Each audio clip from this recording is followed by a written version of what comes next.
What is the African Growth and Opportunity Act, or AGOA, and how does the LGBTQ community associate with AGOA? Today on The Worldview.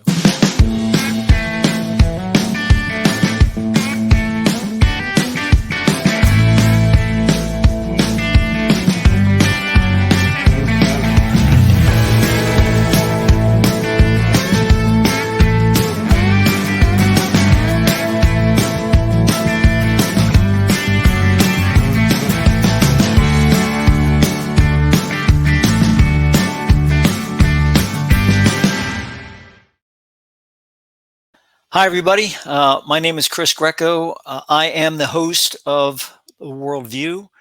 And today we're going to be talking about AGOA. And the reason we're talking about that is because of this story right here, which was put up by the BBC, which basically says the U.S. is to remove Uganda and 3 other African countries from AGOA trade deal. So the AGOA trade deal is a U.S. trade deal, and we'll go into that in a second here. But basically, why did they remove Uganda, and why is Uganda separated from that and 3 other African countries? Why did they do that? So President Biden, in his just absolute brilliance, along with his team of absolute brilliant people, have decided that they're going to get rid of Burkina Faso, Mali, and Guinea. After they all underwent coups. Okay. But why Uganda? Right.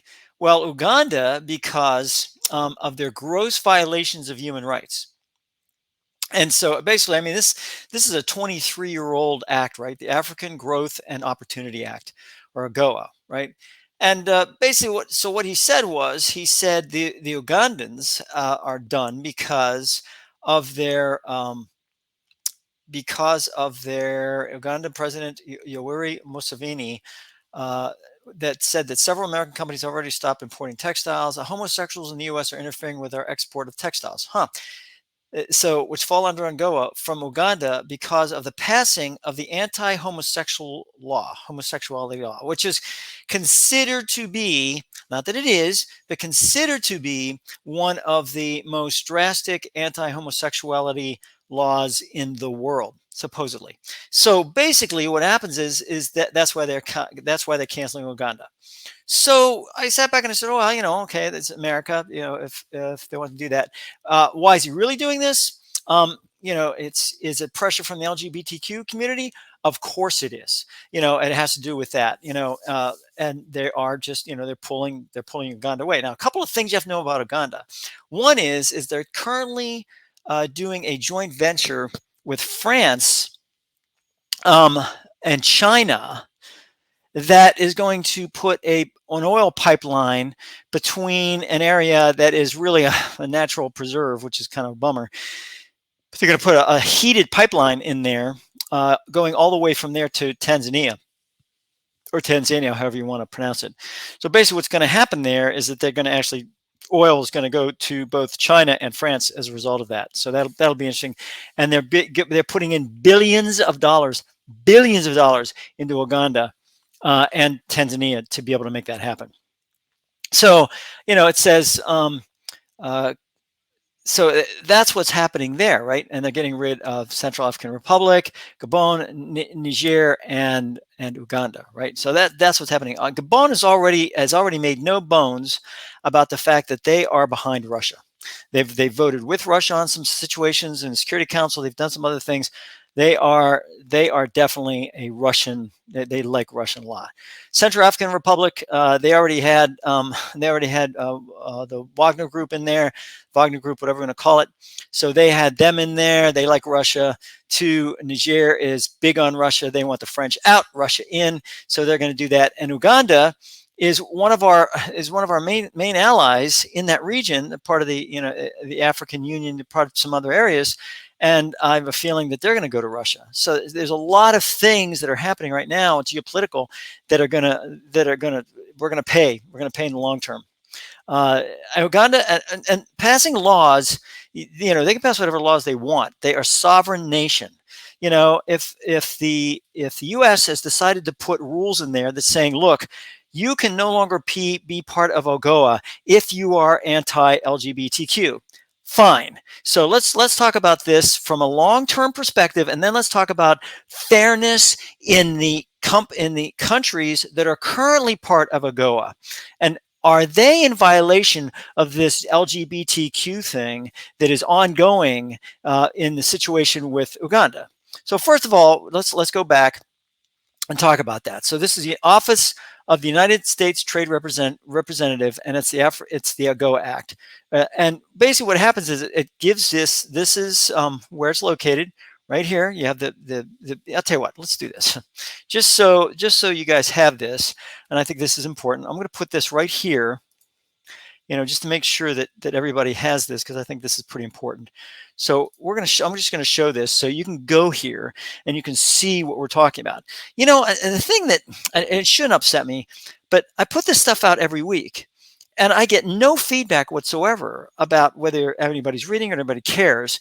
And it's really funny because I don't see one media outlet, not one, that you're watching that discusses this stuff at all. Nothing, zero. But yet, for whatever reason, I mean, I got subscribers, and that's good. But man, I wish people would start to just do. I mean, even if you do it on your own, I don't care if I spur you to go out there and do this stuff. Go do it. I mean, dadgum, it doesn't take that much long. It doesn't take that much longer to do that than to watch the stupid news, which gives you exactly what they want to give you and what they want you to believe. So here's the list of eligible countries, and I'm just going to show you the list of eligible countries. And this is what they have: Angola, Benin, Botswana, Cabo, excuse me, Djibouti, Gabon, which is now gone, Guinea-Bissau, which is now gone. So all these areas are gone. Niger, gone. So let's just take some of these countries and take a look at their LGBTQ laws, right? If the United States is going to start holding countries accountable for their legal infrastructure with respect to LGBTQ, then that ought to be done in a fair manner, which means, okay, you kick out Uganda. Fine. Let's talk about these other ones, and let's see what's going on here. Let's talk about Burkina Faso, right? They kicked them out. But it's funny because have begun to come out public in the media in Burkina Faso. Aggressive statements against homosexuality in Burkina Faso come mostly from religious leaders. Interesting, right? So, I mean, some of these, it's a theocracy, right? So some of these countries basically go with really, really strict religious mandates. And that's why the anti-LGBTQ stuff comes out. So Burkina Faso is no longer part of this, so they're gone. So it doesn't make any difference. But let's talk about Djibouti. Let's say gay life in Djibouti. This was done by globalgays.com, right? And it says unclear laws. Population of 818,459. Least populous of Africa. Islam is the largest religion in the country, practiced by 94% of the population. 94%, right? So you take a look at this. It's independent nation in 1977, not that old. And then it says the laws regarding homosexuality in Djibouti are vague and sometimes be confusing, but it is generally understood that homosexuality is de facto illegal. Djibouti is a member of AGOA. And this is what we're talking about. It's de facto illegal. Wait a minute. Djibouti gained independence from France in 1977, but unlike most former colonies, the attitudes of the public and the laws relating to homosexuality is far from liberal, which may be influenced because of Islamic law. So this is what we're talking about. Our general situation is very dangerous because we do not have an association which can represent us in a legal fight. We don't have much internet. That's true. I can attest to that. We don't have services for health, education, or fun.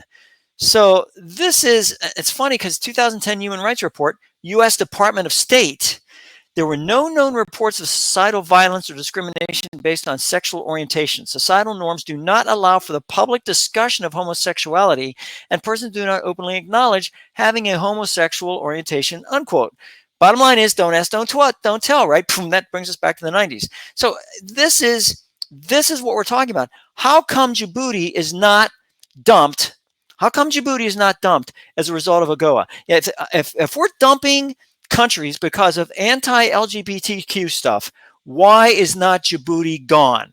I'll tell you why it's not gone. One, we have a base there, very, very important base. The conduct of that base is extremely important. So basically what happens is you start kicking them out of AGOA, and all of a sudden Djibouti says, guess what, you're gone, and the Chinese can come in because the Chinese have a base there and they would love to expand. So get rid of the Americans, let the Chinese expand their base, and they'll bring in all the money they want. And guess what? They don't care if we are anti-LGBTQ or not. They don't care. And that's what Uganda is hoping for, because, and France is the same. France is funny because they'll play both sides against the middle. They'll sit there and say, well, that's okay to do oil things, but we're really pro-LGBTQ. So basically what happens is, in the geopolitical realm, is that Uganda is, we're going to lose, Uganda's going to win. Uganda's going to bring in China, and they're going to say, look, you know, US is pulling out. We can't do exports or imports with them. Screw them. We're going to go ahead and go with you, China. And France, what the heck, you know, you're not giving us a hard time about our infrastructure either, and about our sovereignty. So we're going to go with you too. So the U.S. basically, instead of trying to put into place some areas of concern, basically threw them out of AGOA. So that's Djibouti. All right. So let's talk about, let's take a look at Angola. Is Angola a member of that? Angola, yep, they're number one. So let's take a look at this. LGBTQ rights in Angola. Now they have equaldex.com, which is, it's got a lot of different things. Censorship, no censorship. Illegal in some contexts, discrimination. Adoption, sexual orientation only, discrimination. Oh, isn't that great? Okay, so it's only sexual orientation. Adoption, lesbian, gays, bisexuals permitted, transgender people banned. Conversion theory, equal. Censorship, legal, surgery not required. I mean, they got, you know, homosexuality is legal. Gay marriage is unrecognized. So again, okay, wait a minute now. Whoa. Homosexuality is legal. Gay marriage is unrecognized. Just thought I'd throw that out there. So, I mean, you know, are the LGBTQ people, are they going to get upset about that? Or are they going to say no? You know, in other words, if gay marriage is unrecognized, do you want to, you know, throw them out because of that? Well, probably not, right? Because there's going to be an issue there. Then we have LGBTQ rights in Africa. Will Kenya be the latest to pass anti-gay law? This was 18 July from the BBC. Let's take a look at this. Kenya. Oh my gosh, yeah, here we go. Kenya. So they are eligible countries, right? They are eligible. It's an eligible country for AGOA. Let's see what we got here. But they say, in latest sign of rising homophobia in different African countries, a Kenya opposition MP is leading a campaign for parliament to further criminalize the country's small LGBTQ community. Okay, so, so what's going to happen? Yeah, but they're just planning it. They haven't really done it. So as long as they haven't done it, then everything's cool. This is what I'm getting here. I'm getting that if the LGBTQ community doesn't raise a fuss in the United States, then nothing is done. The reason they did a fuss in the United States was because the main media reported about the Uganda anti-homosexuality law, not any of these other laws. They don't do that on the main media because, heck, if they start doing that stuff, we'll have to get rid of all African countries, or most of them, because of the fact that, you know, and this is, I shouldn't say most, because I haven't gone into every single country and found out that, you know, LGBTQ laws. But bottom line is this. I mean, Kenya, here we go. So, you know, hey, look, it looks like it, you know, harshest anti in the world. Yeah, okay, fine, whatever. And this is, again, you know, is it really the harshest anti-LGBTQ law in the world? Yeah, BBC says so, but really, I mean, there, you know, anyways, you'd have to actually compare all that. But the bottom line is this, is that, you know, you have these situations where you have countries. Let's try one more. Al Jazeera. This is South Africa. Here we go. Africa's LGBTQ communities need more protection and support. South Africa should take the lead in the fight against homophobic hate crimes in the continent. This is Al Jazeera. So an online publication reported that 4 gay men have been murdered in South Africa in less than a month. So here we have all this stuff, and it's like, whoa, LGBT activists and allies in South Africa immediately condemned The tweet celebrating hate crimes and opposition Democratic Alliance Party called for Ngobe's suspension. So this is what we have, right? All of a sudden, South Africa, you're talking about anti-LGBTQ. So again, South Africa. Let's see, South Africa. Oh, here we go, South Africa. Boom. Okay. So there's a lot of things going on here, folks. There's a lot of things. I'll tell you what. Let's just take Tanzania, right? And we're just going to go into Tanzania. Tanzania, LGBTQ. Here we go. Crackdown on LGBTQ rights. So here's one that talks about, this is minorityafrica.org. Tanzania's crackdown on LGBTQ rights. The government is making us hide. This is Tanzania. Okay, let's take a look again. And the thing is, you can say, okay, Chris, you got it. Really? No, I don't think you do. The bottom line is Tanzania is part of this.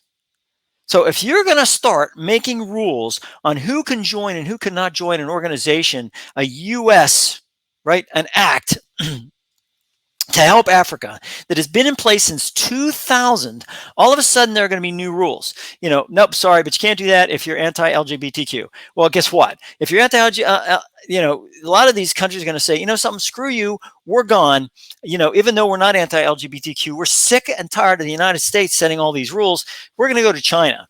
We're going to have China can come on in, or Russia can come on in, or whomever can come on in, anybody in Europe, because they don't sit there and say, you have to pass these laws the way we want to, or else you're not part of this crew, you're not part of this club. And I'm going to tell you something else, is that some of these countries are going to sit there and they're going to talk about the SCO. And I've already talked about the SCO. I've already talked about this over and over and over again. The Shanghai Cooperation Organization is one in which China is trying to basically take over economically the world, and they are doing so country by country by country. So all of a sudden you're going to sit back and go, well, hey, that's okay, because this is just Africa. Well, you'll understand that Africa has a ton of raw materials, of which we need. So all of a sudden China is going to see all these raw materials, including gold, silver, uranium, lithium. There's a lot of things that Africa has that all of a sudden everyone, China and whomever else wants to come in this Shanghai Cooperation Organization is going to have, and they can do so freely. And guess what? China's going to say, we don't care if you're anti-LGBTQ. We don't care about anything. The only thing we care about is what you're going to get for us and how it's going to get over to our country, because we don't get involved in taking over other countries. But they do economically, right? And they start to take little things here and there, but they don't get involved in the infrastructure aspect, in the sovereignty of the country. Laugh, laugh, laugh, wink, wink, nod, nod. So that's what we have here. And then Rwanda, right? All of a sudden, Rwanda, it was suspended by POTUS in 2018. Why? Because of the genocide that happened in Rwanda, and people are still suffering from that. But it's funny, because they still list it as eligible country. How can it be an eligible country if they've been suspended effective July 2018? I just don't understand some of this stuff. I don't understand how it comes about, whatever else. But I'm going to tell you right now, they joined the Shanghai Cooperation Organization, or BRICS, right? And we've talked about BRICS in the past too. And BRICS is hilarious when you really think about it, because BRICS, when we talk about it, has to do with, originally it was 5, Brazil, Russia, India, China, and South Africa. So South Africa is here, right? South Africa is here in AGOA, but they're sitting there saying, something, we're part of BRICS. And by virtue of being part of BRICS, sooner or later, they're going to be part of the Shanghai Cooperation Organization. So what do we care? We're done here. And they move on. So this is all that happened, right? This right here. You start taking, and it's funny because Gabon, Burkina Faso, and I'll make sure I'm right, so I'm going to do this. So Russia offers free grain, right? So they offered free grain to African countries. and this is interesting. So we're going to just hit that. Burkina Faso, Zimbabwe, Mali, Somalia, the Central African Republic, Eritrea, right? So Burkina Faso's been thrown out of the AGOA, right? Boom. They said, oh, we'll give you 25,000 to 50,000 tons of grain free of charge. This is Russia, right? During the Russia-African Summit. Um, this was back in July, right? So Mali, Somalia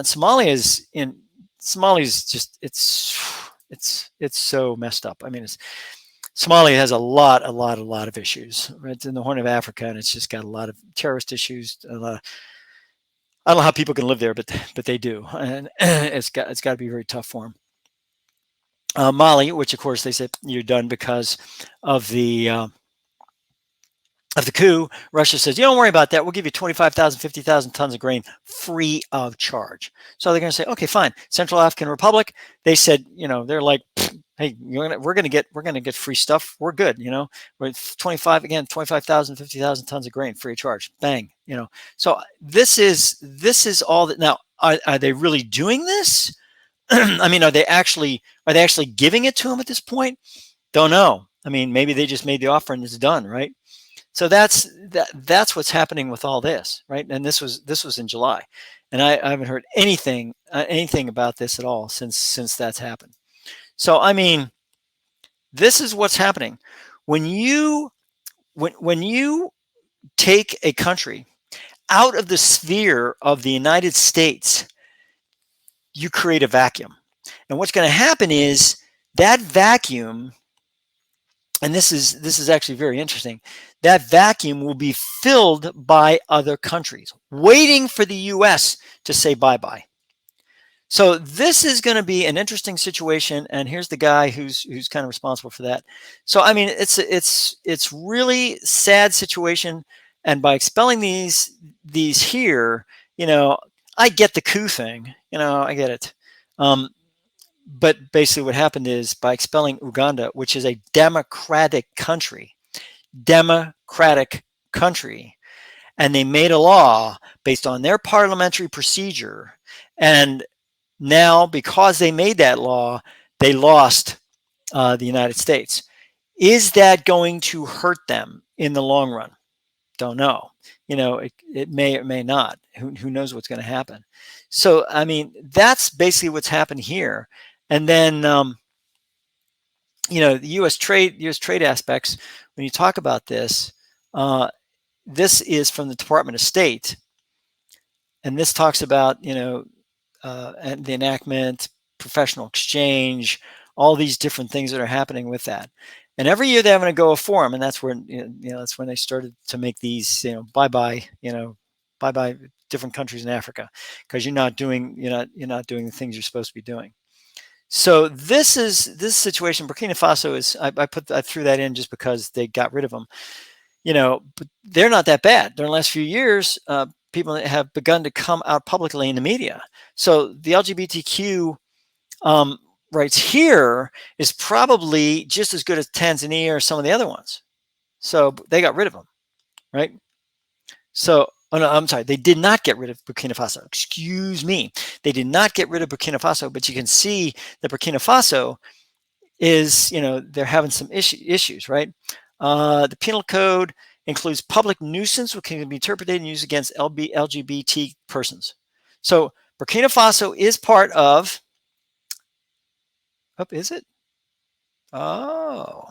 Okay, so Burkina Faso is not eligible for AGOA. They got thrown out there a while back.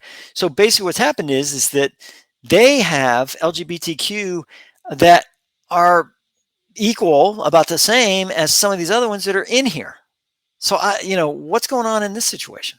So there's a lot of iffy-antsy about this whole AGOA thing. And I just wanted to throw this in today just to make sure that people understand exactly what's going on with the AGOA trade deal and why they're being thrown out of there. So that's a definite issue. So I mean, it's funny because they just threw them out, and this thing has been going on since 2000, so 20 years. And interestingly enough, and this is something I wanted to point out, and I think, if I'm not mistaken, I wanted to see if the trade development,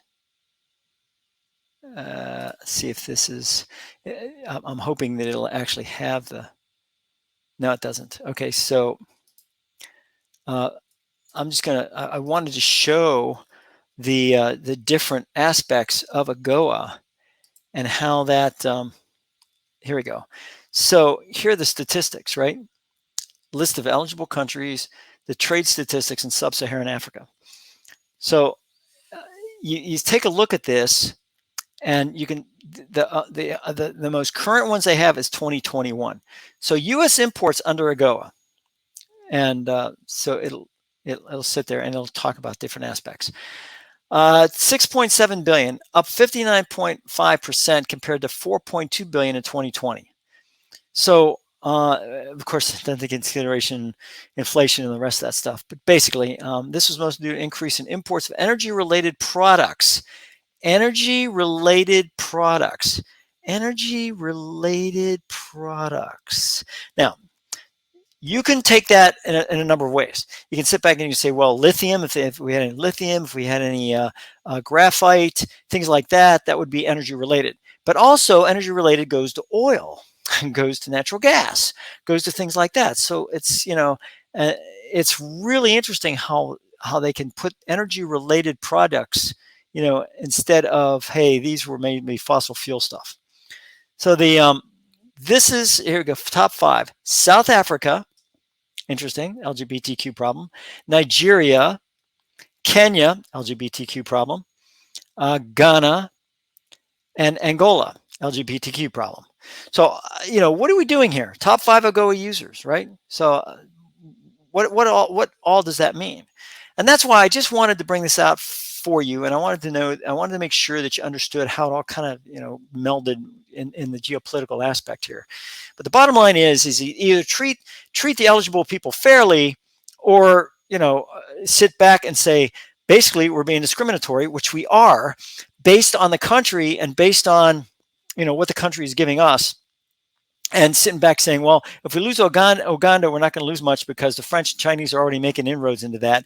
So we're not going to really lose much. And it'll make us a ton of points politically, a ton of points. I'm sure the LGBTQ community were just thrilled with the fact that Uganda is being thrown out of AGOA. If you're anti-LGBTQ, then you don't deserve the U.S. support.